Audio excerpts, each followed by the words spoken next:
Please stand clear of the doors. Por favor, manténganse alejado de las puertas. Hello and welcome to episode 2 of Monorail Memoirs. We've got a great one for you today. This is ranking the 4 Walt Disney World theme parks from worst to best. Now, it's going to be a controversial topic because, let's be honest, everybody has got their own opinions. Everybody weighs things differently. So before we get into the ground rules, Lauren, how are you? I'm good, yeah, I'm good, thank you. How are you? Oh, surviving, thank you. This week I'm wearing a different one of my Run Disney t-shirts. You'll see I'm just going to keep cycling through these ad infinitum. I've got sort of 6 of them anyway. And maybe I'll do another Run Disney again before I need more. Who knows? We'll see. Maybe not at those prices, though. Again, a different topic for a different day. So what are we going to be talking about in this? So we're talking about the 4 theme parks in Walt Disney World. I know that their merchandise and branding would suggest there's 6 parks because of the 2 water parks. Not necessarily true, or maybe it is. Again, that's for different people's opinions, but we will discuss the water parks in a future episode. For now, though, we're going to go through the 4 parks as they were built. We're going to talk about our favorite elements of it, elements we think is weakest, possibly some food elements to it as well. And we'll go back and forth naturally on those. At the end, we're going to take it in turns to rank from worst to best, and we can have a bit of a discussion about that. Before this podcast went on, Lauren, your husband was in the room and he gave his opinions on worst to best, which we'll cover at the end. But it couldn't have been more wrong. I'm sure you're on board with that. It could not have been more wrong. I mean, I'm married to the man and I do very much disagree with him. Absolutely every single one was in a completely wrong order. It was completely wrong. Now, you know, maybe some people will share that point of view, and we'll share that point of view at the end as well to see if anybody has any points. But welcome all to episode 2 of Monorail Memoirs. If you're watching, you get to see our pretty faces. If you're listening, you get to listen to our wonderful, rich baritone voices. Nevertheless, as always, a reminder, if you wish to engage with us directly, please follow us on Instagram and TikTok with the handle @Monorail Memoirs. Our email is monorailmemoir@gmail.com. And finally, you can always leave a comment in the YouTube comment section and we will make sure to read and digest all of them. We're not professional podcasters. We're doing this because of our passion for all things Disney and specifically Walt Disney World. So with the baseline set, let's start talking about the actual parks themselves. We'll talk about the first park that was built, the Magic Kingdom. Lauren, what are your thoughts, broadly speaking, about the Magic Kingdom? Well, it's in the name. It's just magic, isn't it? I absolutely love the Magic Kingdom. I mean, I'm giving it all away right now, but it's just the feeling that you have when you're going down Main Street. You can't beat it. It is a magical park. It is, and we can get into some of the detail very shortly, but it is a magical park. I'm not disagreeing with that, and I don't believe in magic, but stood at the bottom of Main Street, you're looking at the castle. I think it became a bit of an internet meme on our return from COVID when people were seeing the castle for the first time. They would cry. I've seen people do that for real, especially those who have been lifelong Disney fans and have never had the opportunity to go to the parks, especially those who have traveled a long way. However, I'm going to start with perhaps a negative of the park, and this is somewhat controversial, which is if you're not staying at a Disney resort, especially if you're not staying at one of the 3 on the monorail circuit, the ticketed transportation centre is not a pleasant experience. Why do we have to start our day in the world's supposed premier theme park by having to get either a monorail? We like monorails, in case the name of our podcast hasn't given it away, but you have to worry about parking and then getting the monorail across or getting the boat, or if you want, the bus. Surely that is a negative on the whole experience to start and end the day at Magic Kingdom. I mean, I would agree. Although, do you not think that the magic of going into the park without parking your car and just you're straight there at the gate, it's going round the lake and either on the ferry or on the monorail, the big reveal of Cinderella Castle. Sorry, are you saying that it's the experience is made better. Magic Kingdom is made better because you have to park at the Ticket and Transportation Centre before getting there. I think it makes it more of an experience. Baffling, but carry on. I think that it takes you away from, you know, your usual life, America, essentially. You know, you're not just driving to somewhere and then you're straight there. It's the journey is part of the experience. And how do you not love that? Okay, so when the fireworks finish at 10, you know, after they start at 10 or 11 or whenever it is, depending on the show question and the cycle that we're in and the time of year, it's dark, and what you're looking forward to is the trip back to the Ticket and Transportation Centre. Is that what you're saying? I'm looking forward to the monorail. We always look forward to the monorail here at Monorail Memoirs, hence There we why go. it's in our name. And for those that don't know, and this is a widely published, you know, secret now, don't get the monorail to the Ticket and Transportation Centre because it takes far too long. The queue or line, as they insist on saying over here, is always far too long. Get the monorail to the resorts and just stay on to the Ticket and Transportation Centre.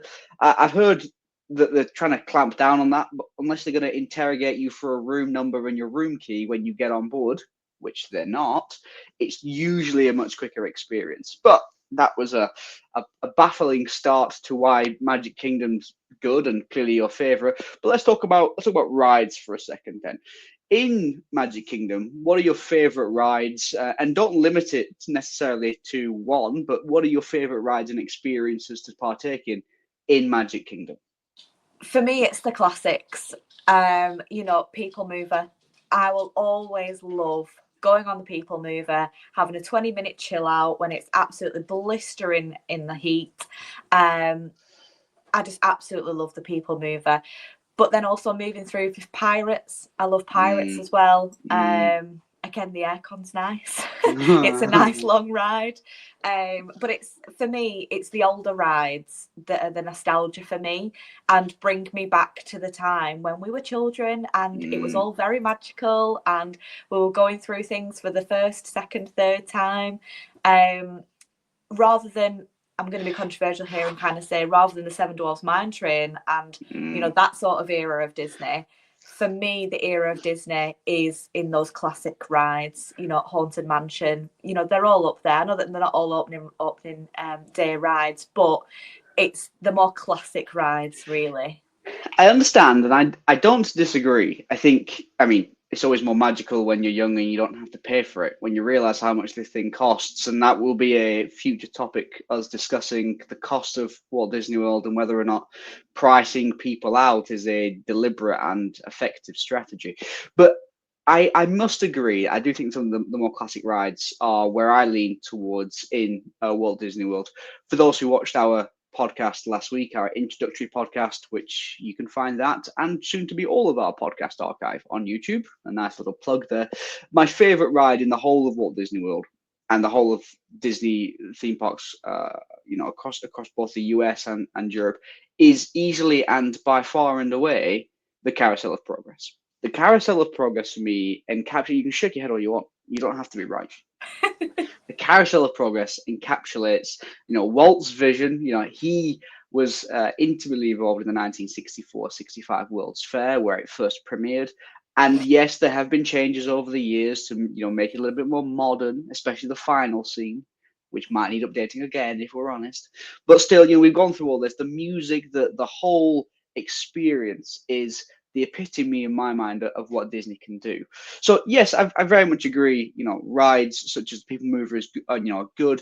Pirates of the Caribbean are good. I'm surprised you didn't mention the Haunted Mansion. You know, quite a fan of the Haunted Mansion, but I'm wondering if Magic Kingdom is moving in a direction that, when we talk about Epcot, we're going to be able to criticize as well.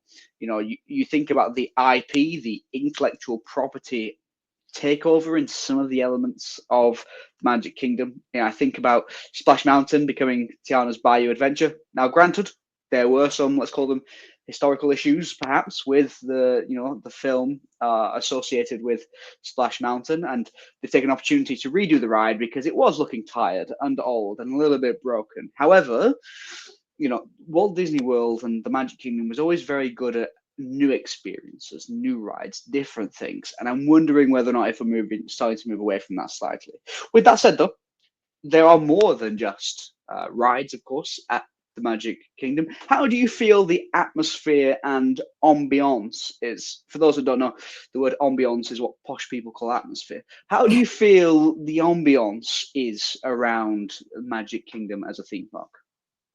I do think it is one of the ones that kind of brings you in the most. So, each world, each land is very well themed, even down to the music. I can find myself sometimes, just if I'm out on a run or if I'm, just doing some work, just putting on that background music because it just brings me so much joy and it brings me right there to that moment. I agree. I think the background music is fantastic. I do. I also at this point have to give credit to the fireworks show at and not just the regular ones. Whenever they have special ones, I've been fortunate enough before now. Granted, it was pre-COVID to be there on the 4th of July. Which recommendation? Do not go to Walt Disney World on the 4th of July.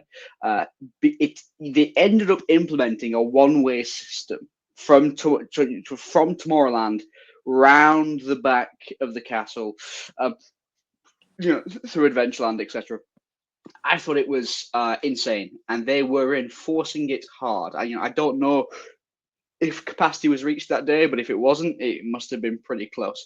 So I know that you're quite a fan of the fireworks, especially the associated music, because you may or may not have used that for important occasions in your life. Isn't that right?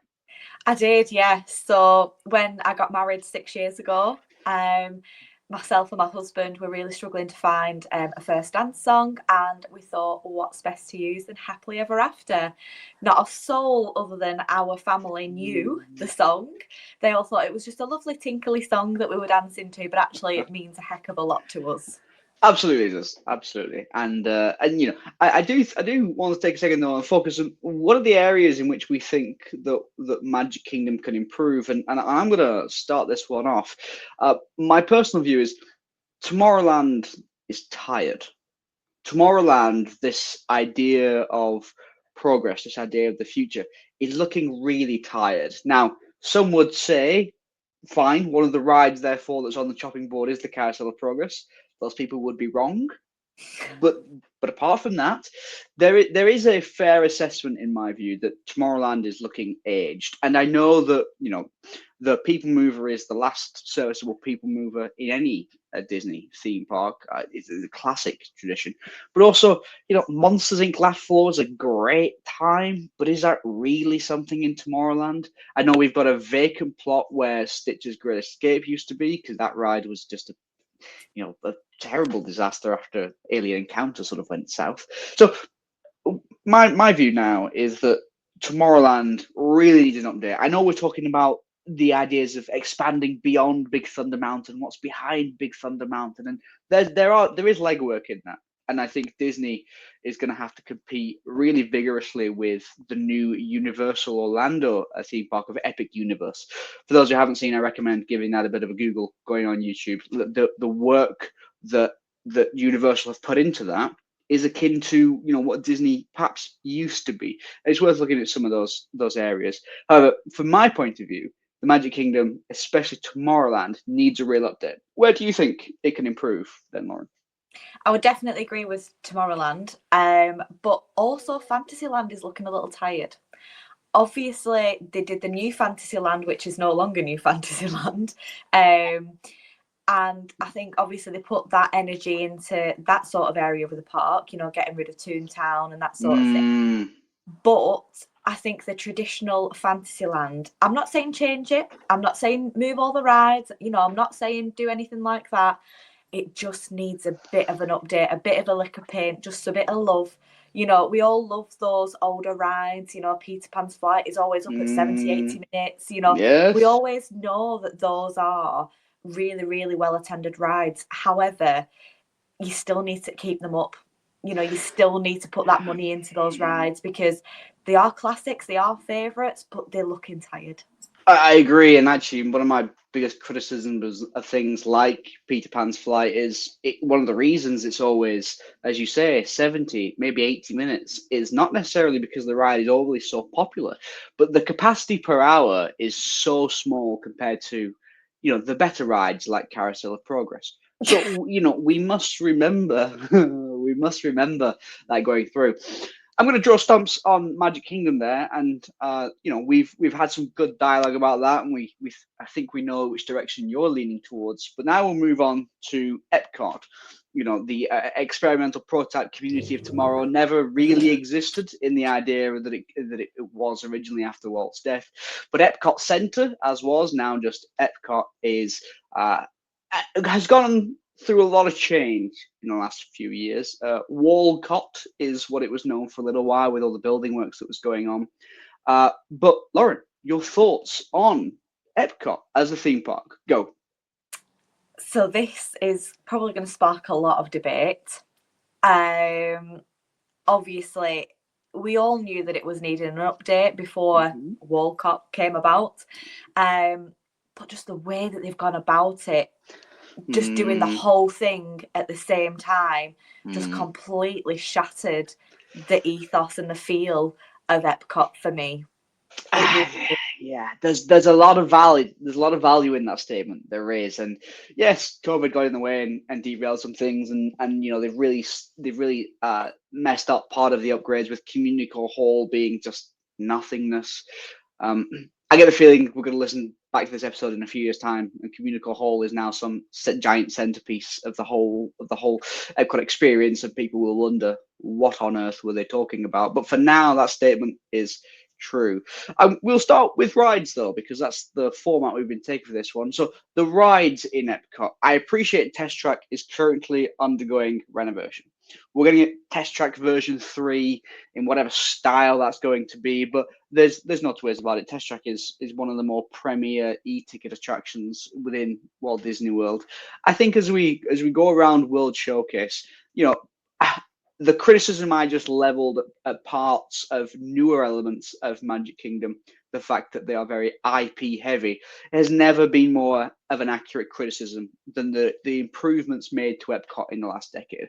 You think about how Maelstrom was replaced by Frozen. You think about how there's a real aggressive push to include IP in pretty much everything. And Guardians of the Galaxy, well, for those who haven't done it, what a ride. That's fantastic, and possibly the second best ride in Walt Disney World. It truly is a fantastic experience for those who haven't done it, but it's all based off IP. There's no organic thought in it anymore. But Lauren, what is your favorite rides or attractions then within Epcot? So obviously I'm really conscious that when we talked about Magic Kingdom, I thought about the nostalgia and how nice it was for the tradition.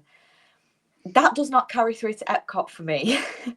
So obviously Guardians, I absolutely loved Guardians. I wish I could ride it over and over again, get all those soundtracks, tick them off my list. That is very, very much so up there with the best rides in Walt Disney World, in my opinion. Obviously, I'm sad that it did replace Ellen's Energy Adventure. That was very tired. It was a bit of a strange ride, but again, it was the nostalgia, wasn't it, that was there. I do miss the old Test Track as well. I wish that Chevrolet hadn't have overtaken it, and I wish that it would have stayed the same as what it was. So I'm hoping that we're going to bring some of that back with the resurgence of the Test Track. But I also quite like Ratatouille as well. It's just interesting, and I'll start with your last point. Ratatouille is a direct port from the one at Disneyland Paris, and I know you were there a few weeks ago, so I'm sure we'll include your thoughts on Disneyland Paris in a future episode. But it's a direct port, including keeping some of the French aspect, which I did like. Actually, it tries to give it a little bit more of an authentic feel, considering it's in the France Pavilion. You're right.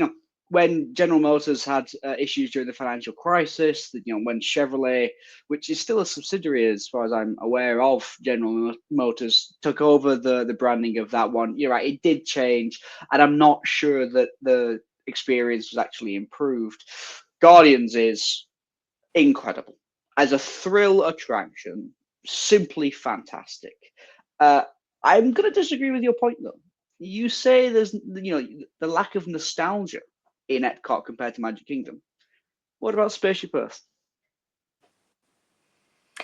Spaceship Earth is, I mean, Dame Judi Dench, fantastic, and there was conversations pre-COVID about a much needed update to both the audio and perhaps some of the visual aspects of Spaceship Earth that never came. However, I genuinely believe that is such an underrated attraction for those who are unfamiliar with the history of Epcot.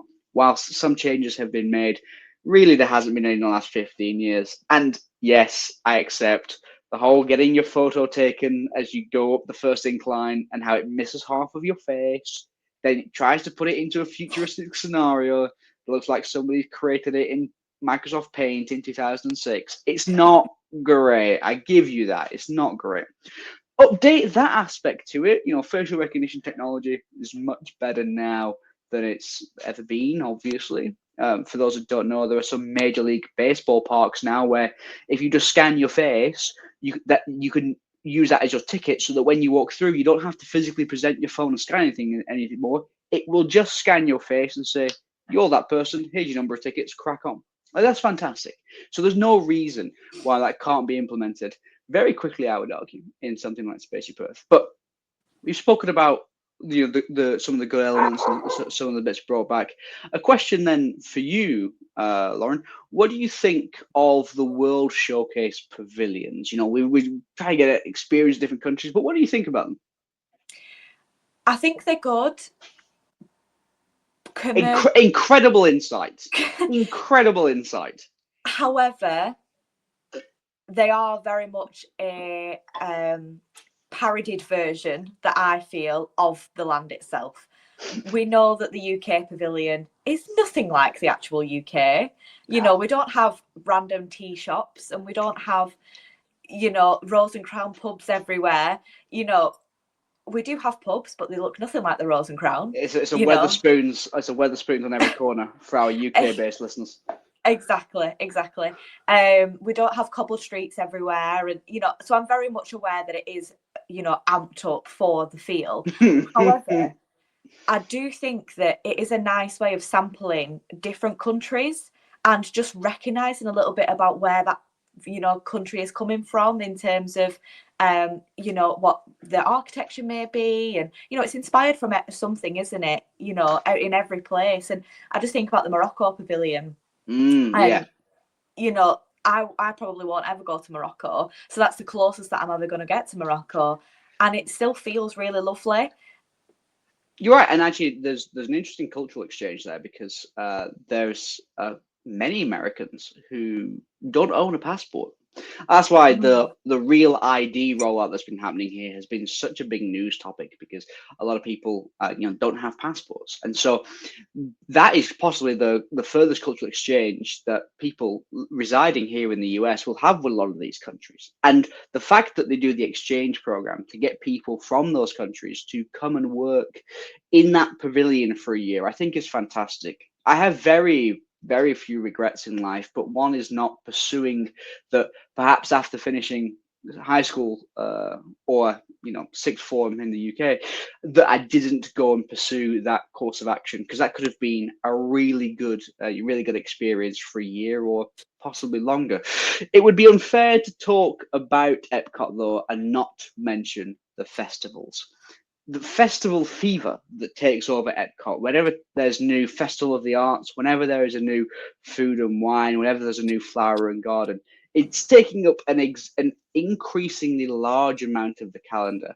But a few years ago, we were there for the opening of, I believe it was the Flower and Garden Festival. It was the time when the Figment popcorn bucket queue went over 4 hours. We didn't wait. Festival of the Arts. Thank you, Festival of the Arts. Thank you for the correction. The Figment bucket queue of over 4 or 5 hours. It was heaving. I have never seen Epcot so busy. So, these are really popular elements, and it's led to sort of cultural phenomena like drinking around the world, which I have partaken in. It is expensive to drink around the world because, of course, getting those beverages are not cheap, and one does wonder if they're going to become more expensive with import tariffs going the way that they are. So it'd be an interesting sort of thought process. Epcot, however, I think has a real mix of different activities for different people. I think the music there is actually probably my favorite sort of background music.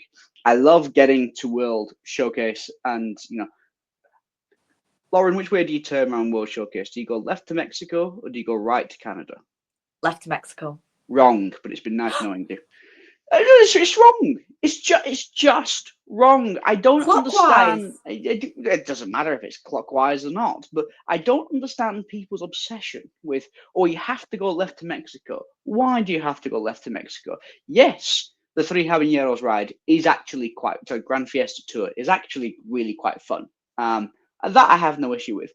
But no, I will go right and go to Canada, in part because I actually quite enjoy Canada as a show.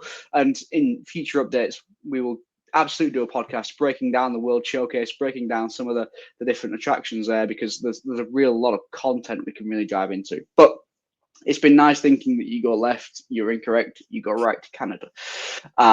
Feel free for people to disagree with me in the comments. That's Epcot, though. We're going to move away from Epcot now slightly, and we're going to go to what was, and I keep calling it MGM Studios. It hasn't been MGM Studios for over a decade. Disney's Hollywood Studios. This was, an idea Michael Eisner brought with him when he moved to the Walt Disney Corporation, trying to appeal to a slightly a higher teenage audience to be able to, get them involved in the Disney brand. And it's led to attractions such as Tower of Terror, Rock and Roller Coaster, etc. But also in recent years, they've certainly moved away from the idea of this being an operative movie studio and very much more around elements around movies. So I give a real sort of comprehensive thoughts on Epcot. So Lauren, what are your thoughts then on Hollywood Studios, your favorite rides and areas you think need to be improved? I think that it wasn't really thought through 100% when it first opened. And I think that's what the issue was. Now I feel like it's starting to come of its own a little bit more, and they're heavily leaning on IPs again. As we've talked about, they're very heavily leaning on IPs, Toy Story Land, Star Wars, all that sort of stuff. And less of the traditional, organic rides, if you will, that don't lean on any IP or anything like that. They're all kind of going. The Backlot Tour was one of my favourites. I absolutely loved that. And as you say, as a functioning studio, never really worked very well at all. However, the rides there are the kind of thrill rides that you will not get on Disney World property, at least in that number on the same lot in Hollywood Studios. You just won't get that anywhere else. That's a fair assessment when you think, I would argue that Guardians very much fits into the thrill ride category in Epcot, but you're right, the fact you have Rock and Roller Coaster around the corner from Tower of Terror is a real positive, for that. And you've fallen over. Is there some sort of earthquake going on there in Northern England? I wish there was. I mean, for our audio listeners, none of that will have made sense, but the camera on Lauren's side just absolutely stacked it. Fortunately, I'm doing it on a desktop. So if this stacks it, then there really is a problem from my side. I do agree broadly. I'm not sure though that Hollywood Studios has any sort of coherent narrative anymore. I mean, the Great Movie Ride for me was always an enjoyable attraction, taking you behind the scenes for movies. And now it's Minnie and Mickey's Runaway Railway, which isn't a bad ride, but when you consider that the wait times for that are usually in excess of an hour for this e-ticket attraction, that really it doesn't excite me, it doesn't thrill me, although that song is so catchy and will stay in your mind like brain rot for days. For those who don't know, I would recommend not Googling it. save your own sanity. But I'm not in favor of how Hollywood Studios has been moving forward. I'm quite a Star Wars fan, and I was really excited when Star Wars Galaxy's Edge came to Hollywood Studios. I thought Smuggler's Run, take it or leave it, not least because the actual piloting sort of means nothing, and if you're sat back as an engineer, you're just spamming buttons for 5 minutes. There's not real much enjoyment there. And we had all these grand ideas about what Galaxy Edge was going to be. There was going to be a points system, or at least some sort of rating whereby different actors would interact with you as if you were cutting around the area, either sort of positively or negatively, and being able to interact with that. It just didn't happen. It could be any number of reasons. Could have been funding, could have been that it didn't necessarily go according to plan in testing. We won't know. And what we do know, however, is that when you consider that the Star Wars Hotel was a catastrophic failure financially, but I'm sure Disney learned some things to incorporate. Perhaps the Star Wars draw wasn't necessarily as big as they had hoped for. People will instantly run to the comment section and say, yes, but some of the Star Wars rides have 2-3 hour wait times. And that is true.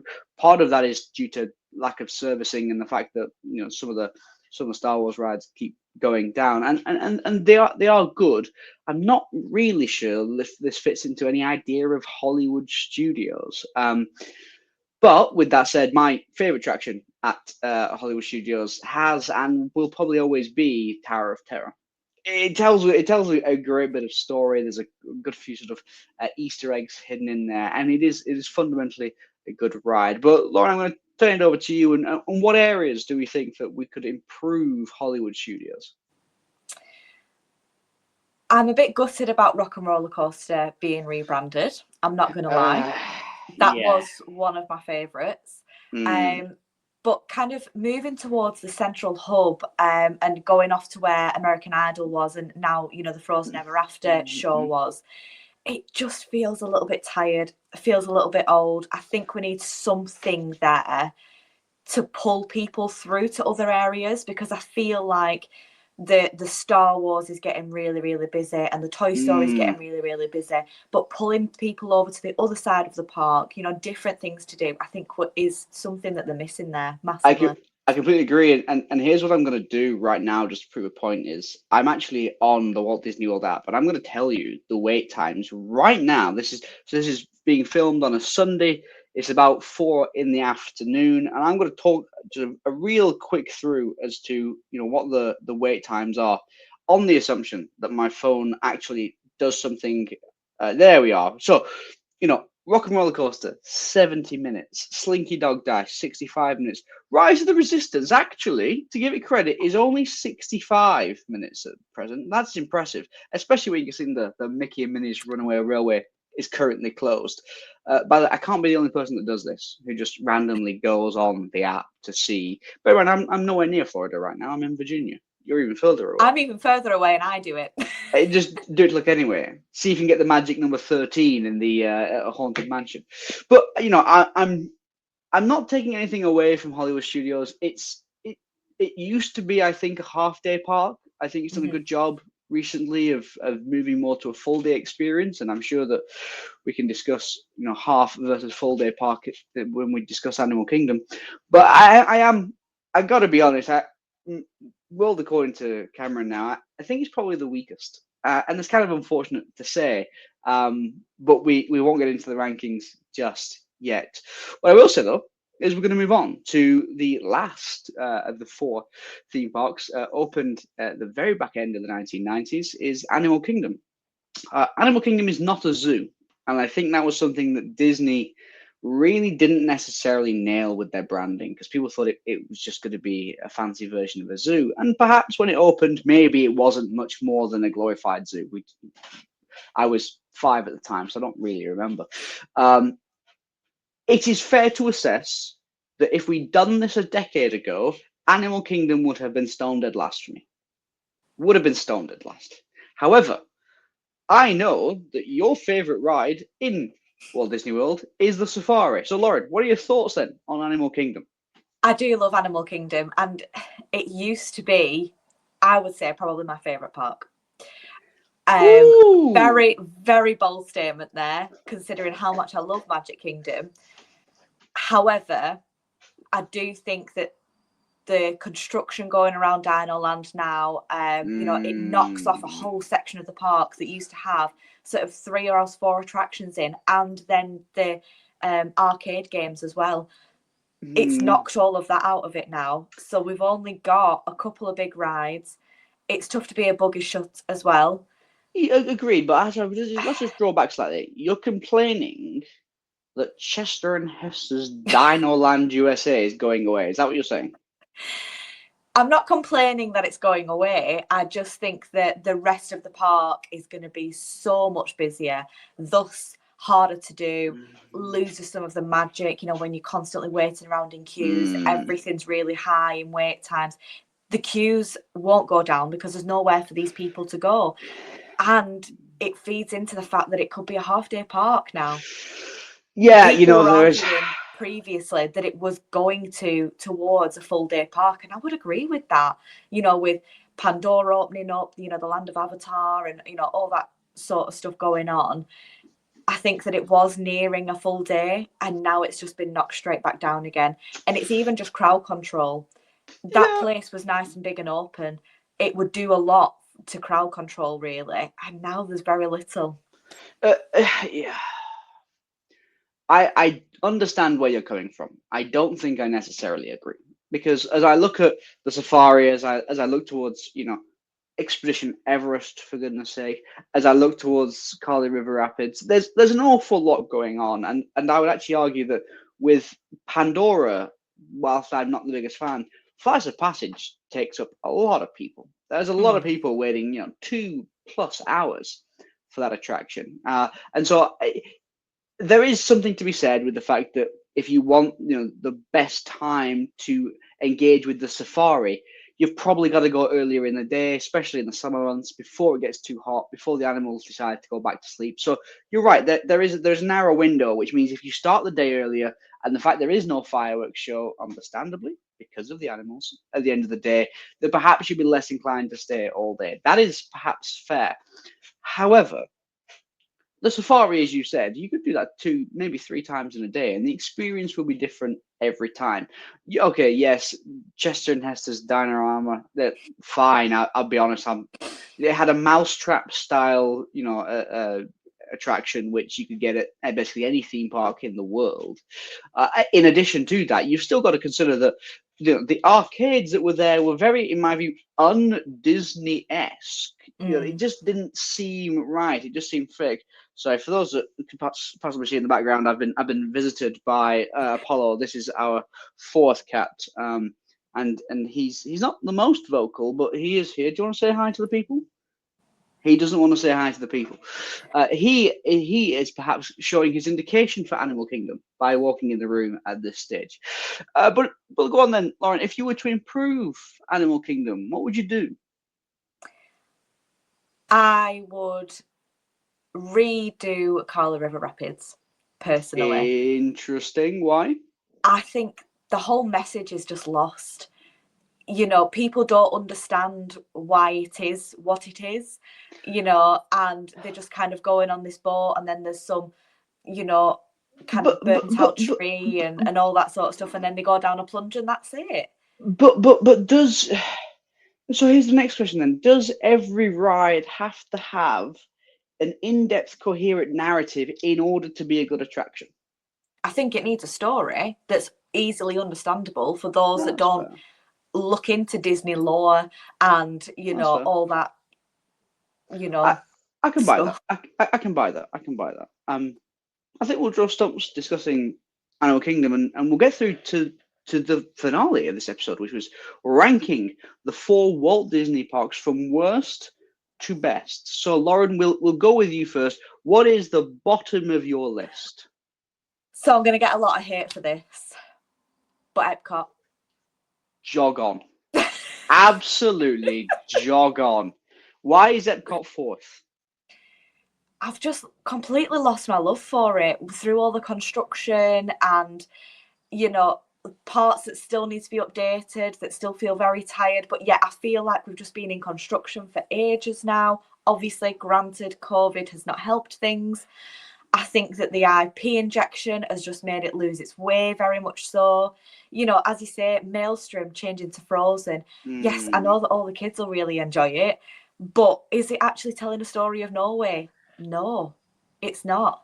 I mean, I consider your statement sacrilege, but fine. Move on to what is third in your rankings. So third in my rankings is Hollywood Studios.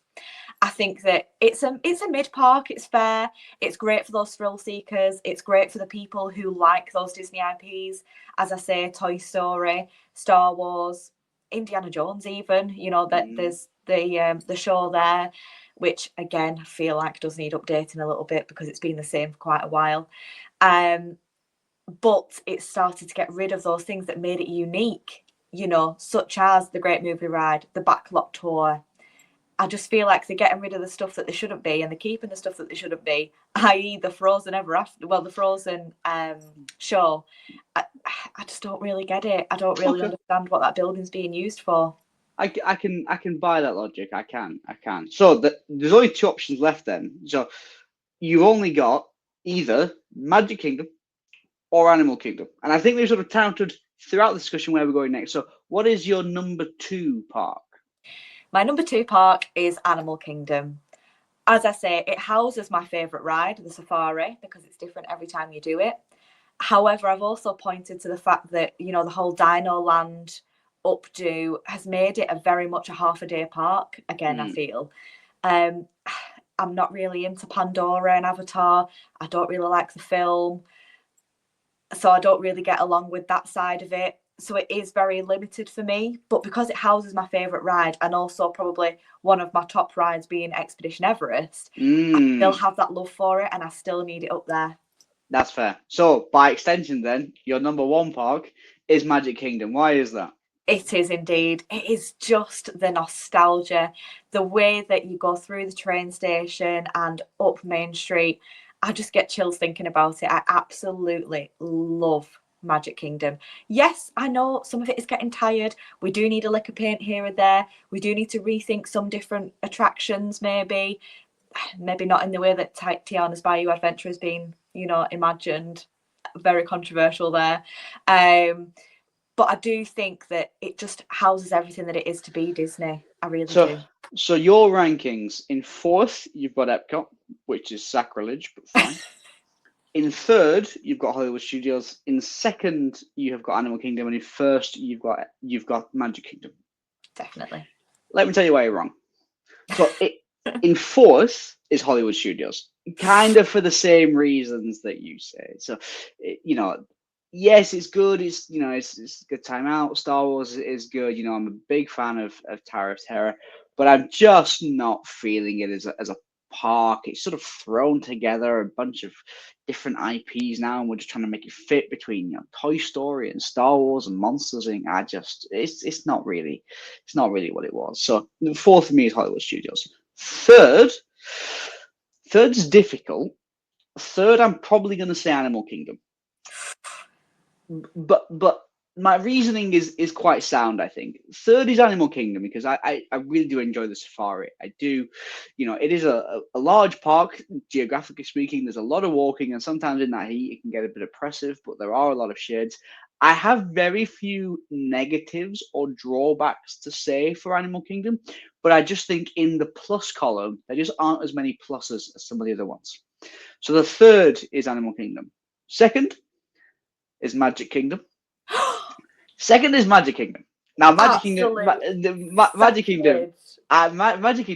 is fantastic park. You know, it's the most attended theme park in the world. I have all the time in the world for it. I think it's fantastic, and I really do enjoy what it provides. You know, both 1st, 2nd, and 100th time attendee. There's always something for everybody. Number 1, however, will always be Epcot. Everything about it, the World Showcase is fantastic. You know, going around Guardians, what a ride! We didn't need it, but what a ride! soaring, like all of these things. The experience, living with the land. You know, some people would say living with the land is the best ride in Walt Disney World, and honestly, I can get on board with it. It's not my favorite, but I can get on board with it. Epcot is everything I think that epitomizes for me what Walt Disney World is. So my rankings go fourth, Hollywood Studios, third, Animal Kingdom, second is going to be Magic Kingdom, first is going to be Epcot. As you can see, my number one is your number four, and what that helps demonstrate is that different people have got different priorities and enjoy different elements within Walt Disney World. But I'm sure you would agree, every time you go to Walt Disney World, you're still going to go and visit Epcot. So you're still going to do it anyway. With that, I appreciate if anybody has any comments or anybody wants to engage on this topic, we'll absolutely reply. We've got our Instagram handle and TikTok handle, which is at Monorail Memoirs. You can see going along at the bottom on our ticker. If you have any thoughts, comments, queries, feel free to email us at monorailmemoirs@gmail.com. You can also just drop a comment in the YouTube channel. Apollo here is very keen for you to drop a comment in the YouTube channel. He is curling up on me, and I'm currently covered in cat hair, and that's probably a great time to draw stumps. So, Lauren, thank you once again for joining me this week. Thank all of you, both listeners and video participants in this, for helping grow Monorail Memoirs. It's just a passion project for us, and we're so excited. So with that in mind, I want to say thank you very much. All of you, please be safe, and until next time, please remember, please stand clear of the doors. Thanks very much, everybody.